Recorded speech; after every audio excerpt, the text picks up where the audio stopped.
Okay, so now that we've got our magic moments selected, we've got our clips timeline all built out, it's time to start moving those clips up into the main timeline and start the editing process. Now, one of the biggest mistakes that I see happening here during this process from a lot of filmmakers and other people is that you'll end up with pacing issues if you don't do this right. And so I want to show you a method here that's what I use and how I edit my videos that will help kind of eliminate those pacing issues. So I don't know if you've ever had the experience where you're editing a video, if you've edited videos before and you've gotten to the point where you're maybe halfway through the video and you realize one of two things. Either A, I don't have enough footage to finish the rest of the video, or B, I have too much footage and I have way more that I have to cut through in order to get through the rest of the video. Have you guys ever had that experience? So that is a problem with pacing in your edit. And it happens when filmmakers start taking their footage and just plopping it into the timeline, starting from the beginning, and you go one clip, and then you go to the next clip, and then the next clip, and the next clip. And basically what you're doing is you're editing from beginning to end. You're kind of moving through the edit, but not really paying attention as much as you should to the entire piece and how the piece is going to flow. So I'm going to show you a little method that I use here to help solve that problem. So if we look in Premiere, you'll see that I've got two timelines open. This is a different project. Down here, I've got my clips timeline all opened up. And so you can see the different scenes here. So we've got the first scene of, actually this goes back further. We've got the scene of our guy running. We've got him at home, kind of getting up in the morning, getting ready. We've got a scene of him working out in the gym. We've got a scene of him running through downtown. We've got a scene of him rock climbing. And a scene of mountain biking. Okay, so those are all our scenes, and then these are all the clips that we've pulled out that are our magic moments, our moments, our selects that we're going to be using for the video. Now, if you look at this clips timeline, it came out to about 10.5 minutes, almost 11 minutes of footage, minus these little gaps. And the final product is going to be about a minute long. The whole video is a minute and a half, but it's a minute of footage in this case. So we have to take 10 or 11 minutes worth of footage and pare it down into a minute commercial. And that's just part of the process, what happens. And so you have to go through your footage and you have to find the very best moments. So now I'm going to take this footage and I'm going to start laying it into our timeline. But instead of just starting from the beginning of the timeline and going clip by clip, I'm going to take in the timeline as a whole. The cool thing about working digitally in an NLE or a non-linear editor is that you don't have to edit linearly. Okay, so in the days of film, if you're editing film, you have to edit one clip to the next, right? That's just how it works. However, with digital now, you can start wherever you want. You could start in the middle of the video project. You could start at the end. You can do whatever you want. You can jump around. And my editing process typically involves a lot of that. It's a little bit of working on one part, and then I might jump over to another part, and then kind of glue everything together as I go, okay? So what I'm going to do here first, I've already got my music layered into the timeline here. I'm going to first start out by placing some markers so I know where things are happening within the music. So the beginning of the music goes like this.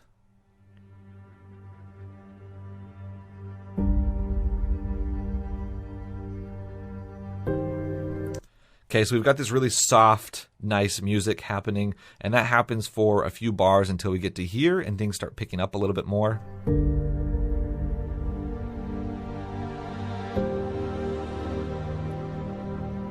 Okay, so you can hear that the strings are starting to pick up, so things are starting to happen there. Then we get to this point where things really start to happen.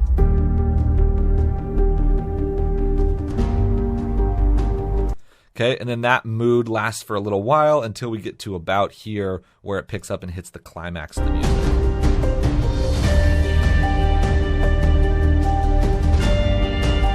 Okay, and then at the end we have kind of our last note and it just kind of trails off.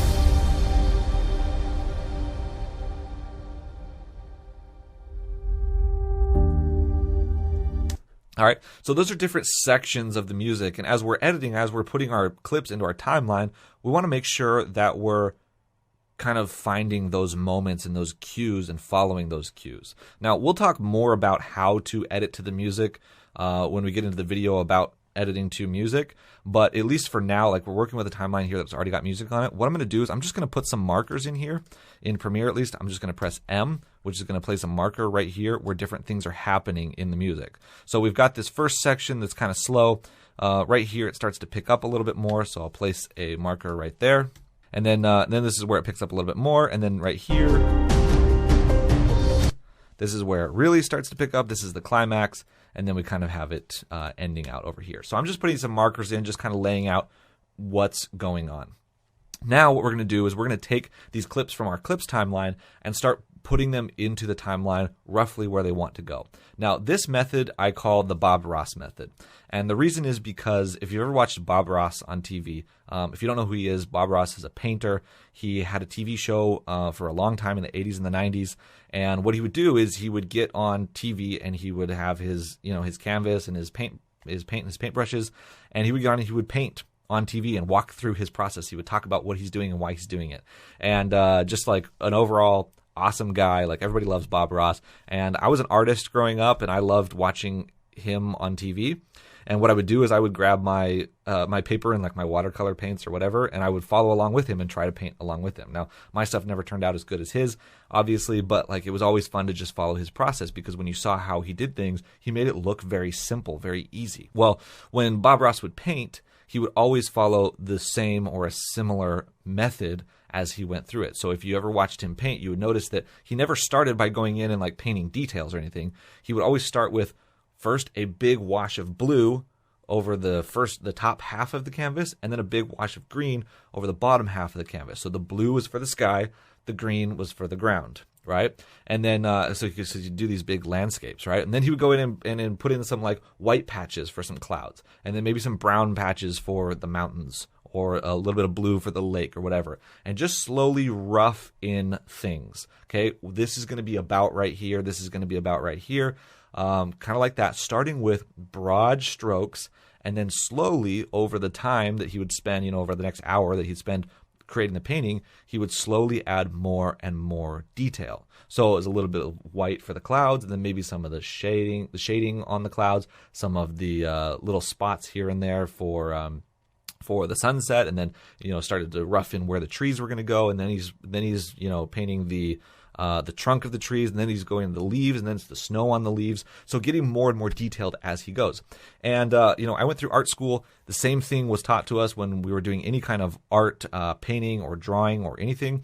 We were always taught to start with basic shapes. If you ever watch a cartoon illustrator, like somebody drawing Minnie Mouse or Mickey Mouse, for example, Mickey Mouse is basically 3 circles, right? He's got his head and the 2 ears. So if you ever watch them draw Mickey Mouse, it's literally they start with 3 circles, and then they go in and start adding more and more detail. So in any form of art, that's typically how people are doing it. And film editing is as much an art form as anything else out there.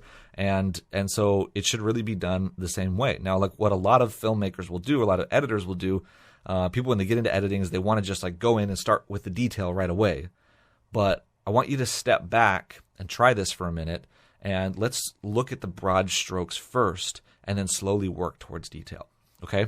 So how this works is I'm going to go in and look through my clips timeline, and I already know at the beginning here we've got kind of a slower pace happening to the video. The music is a little bit slower, and so I'm going to go through, I'm going to find some of the clips that are going to be a little bit moodier, a little bit slower. So we've got all this stuff of John here running and jumping and doing all these things.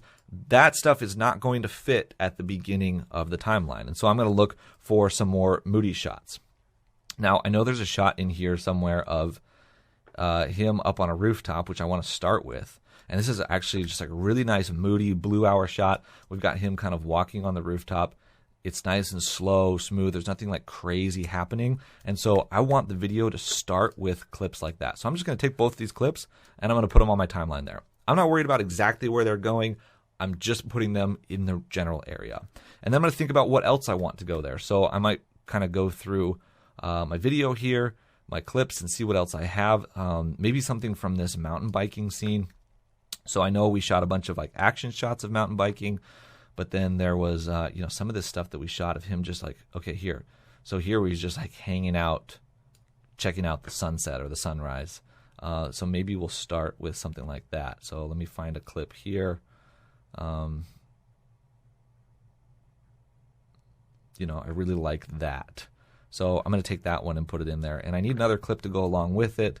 So I'm going to look at this one that has him kind of taking a picture. I need to I've got some issues with the red raw happening here. But I'm going to take that one and kind of throw it in as well. And I'll take these and I'll put them on different tracks. I'll layer them over top of each other, just kind of generally showing like this is roughly where I want this to go. And I'll do this throughout basically the entire video. So I'll go through and that, this is the slower part. Then right here where it starts to pick up. Okay, so now things are starting to happen. I may want to go back to, well, let's see, we've got, him just hanging out and looking at the sunrise. Well, now that things are starting to happen here, maybe you want to have him start mountain biking. So maybe I can find like, this is, let's see where that shot is of, okay, so this is where he's actually now taking off from that position. So that, maybe not right here, but actually, I might want that somewhere around here. And then there's a closer up shot of the same thing, which I can find, let's see, so right there. Okay, so I might want both of those clips next to each other since we'll take the wide shot and then we'll jump into the close-up. And I'm going to go through this process and start figuring things out. Again, continuing through the video, figuring out roughly where things are going to go. And this is going to solve all my pacing issues because I'm taking in the entire timeline as a whole and figuring it out. Now, I know that the music really starts to take off right here. So, okay, so we've got that big moment in the music right there. There's a slow motion clip that I already know that I want to happen right there. And it's right here where he's skidding on the ground, which is kind of cool. So we have this slow motion shot. So I want that to go in there. And then, we've got some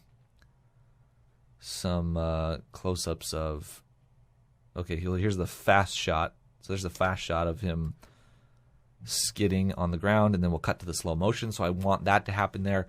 See how I'm just kind of roughing things in, getting them in there. I'm obviously skipping through the process quite a bit to show you guys, how this works and to get through this quickly.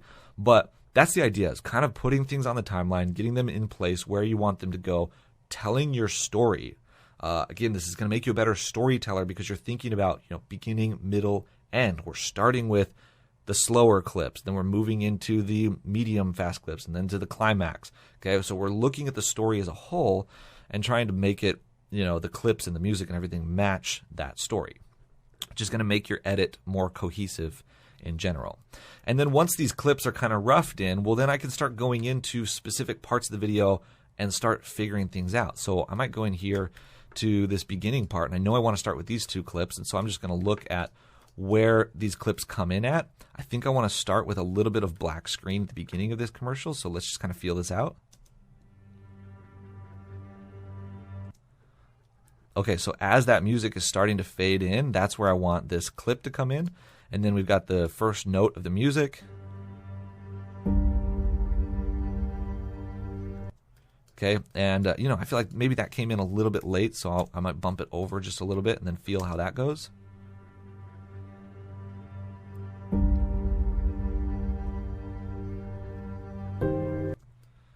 Okay, and then we'll bring in our next clip here.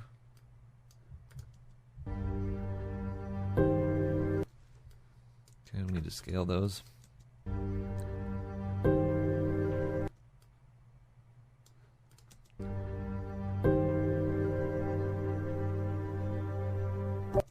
Okay, there you go. So now, like, obviously I don't have all the clips on here, but notice how I'm starting to kind of build out those sections. So the beginning of the video, very, very important. How you're starting out the video, that's somewhere you need to really pay attention to. The climax of the video, also very important. So over here with this slow motion stuff, I'm going to work on that section of the video. I'm going to get that in the right place. This moment right here where the music starts to pick up, okay, that's another really important part of the video because there's that music cue, which means that something is happening. Okay, we're kind of feeling how something's happening in the video, and so that's going to be a really important part to get just right. And so I'm going to work in those sections of the video first, and then go into detail there, and then I can kind of go through the rest of the clips that I have on the timeline and start working things out in the in-between parts that are less important in the edit. So that is, in a nutshell, the Bob Ross method is what I call it. Just a way of layering in your clips into the timeline so that you're not just starting from the beginning and just flying through it. And like I said, again, this is going to solve a lot of your pacing issues. It'll help you to be looking at the entire story, the entire edit as a whole, and kind of working with it as an entire piece rather than just kind of like focusing on little moments at a time all the way through the thing. So hopefully that helps. Hopefully you guys can take that and kind of resist the urge to jump in and start editing, one by one. Take the time to really look at your piece, figure out where things need to go, start roughing in things, use those broad strokes first, and then kind of go more towards detail as you go, and you'll end up with a better edit. It'll look better, it'll feel better, and the story will make a lot more sense to your audience.